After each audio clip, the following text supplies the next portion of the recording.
pessoal, sejam muito bem-vindos ao Camis Academy. E hoje eu cheguei no último vídeo de uma série sensacional que é uma imersão no mundo dos dados. E nesse vídeo a gente vai falar da profissão mais hypada do momento, que é cientista de dados. Sabe aquele pessoal que vive no futuro, misturando estatística, matemática, programação para prever o que vai acontecer na empresa? E hoje eu vou contar para você por que essa profissão é tão incrível e como você pode se tornar um cientista de dados sem perder todos os seus cabelos no meio do caminho.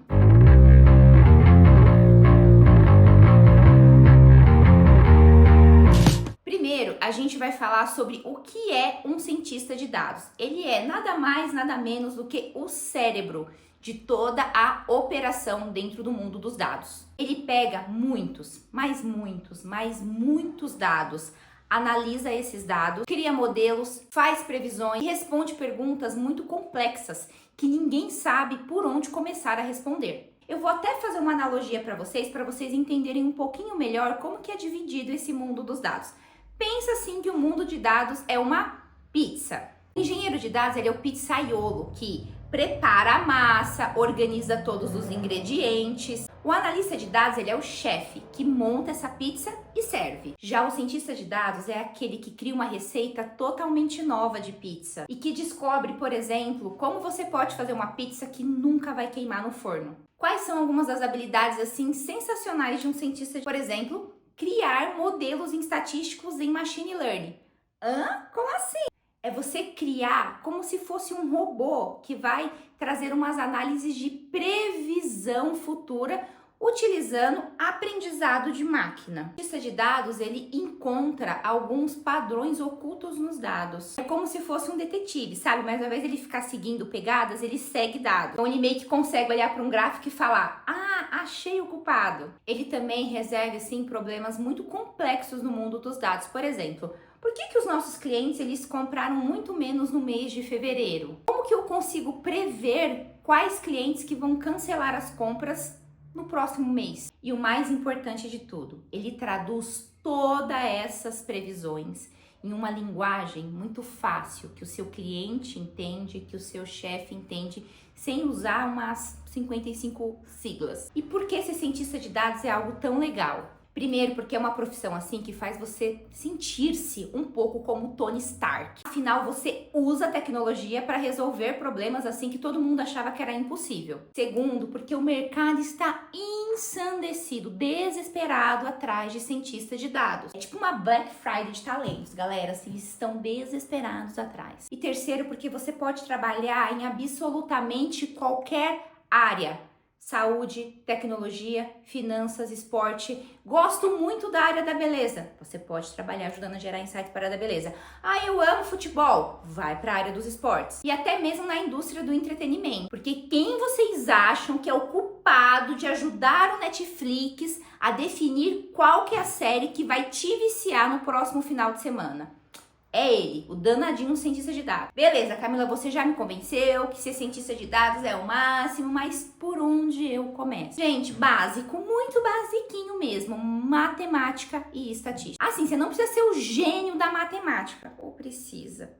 Não sei, a maioria dos cientistas de dados que eu conheço são um pouquinho nerds em matemática. Mas assim, você precisa saber um mínimo para entender como um modelo estatístico funciona. Depois, você precisa estar muito bem familiarizado com análise de dados. Foi o que a gente falou no vídeo anterior. Você precisa entender de Excel, SQL Server. Então assim, essas duas ferramentas precisam estar na ponta da sua língua. E depois você precisa aprender programação. Python e R são as duas linguagens assim queridinhas dos cientistas de dados. É como se fosse assim o canivete suíço da profissão. Então, essa é a minha indicação. Aprenda SQL Server e para facilitar a vida de vocês, eu tenho uma playlist sensacional, um curso completo de SQL aqui no canal.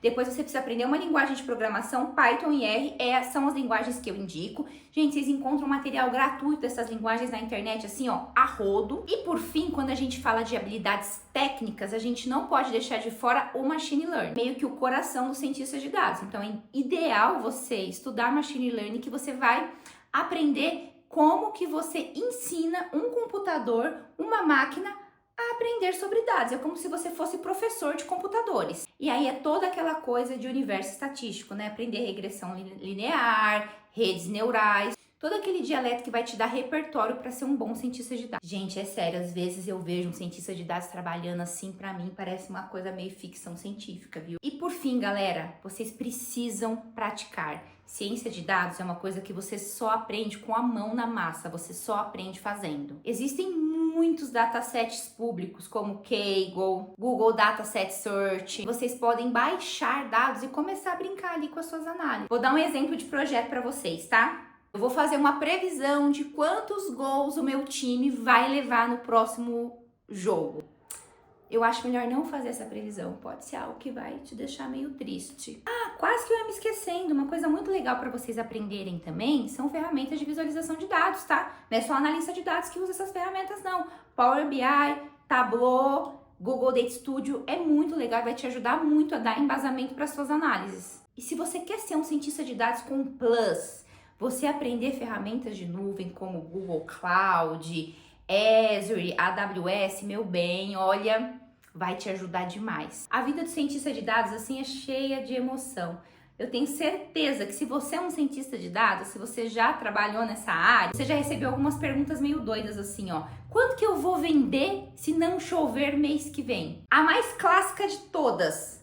A gente consegue rodar isso no Excel? Spoiler, a gente não consegue. E aí tem umas coisas também que o cientista de dados passa o dia criando aquele modelo da NASA incrível e só o que o chefe queria era um gráfico de pizza. A propósito, cientistas de dados odeiam gráficos de pizza. E aí a mais comum de todas, né? Dá pra fazer isso para amanhã, sendo que o dataset e os dados não estão nem disponíveis ainda. E na vida real, o que um cientista de dados faz na vida real? Trouxe alguns cases aqui para compartilhar com você. O primeiro deles é o case do Google e previsão de buscas. Os cientistas de dados do Google, eles montam modelos estatísticos que prevêem quais palavras você vai digitar antes mesmo de você digitar essa palavra. Você já parou para pensar? Quando você está fazendo uma busca no Google, você fala assim, ó, como comprar, ele já preenche para você com aquilo que você gostaria de comprar ou com aquilo que é uma coisa que faz muito sentido para você. Por exemplo, como comprar maquiagem, no meu caso. Como comprar itens de skincare. Então, isso é um trabalho de cientista de dados. Ou seja, eles são ninja, eles sabem o que você vai comprar muito antes de você. Outro trabalho de cientista de dados, na Uber. Na Uber, são cientistas de dados que fazem todas as análises de rotas e de tráfego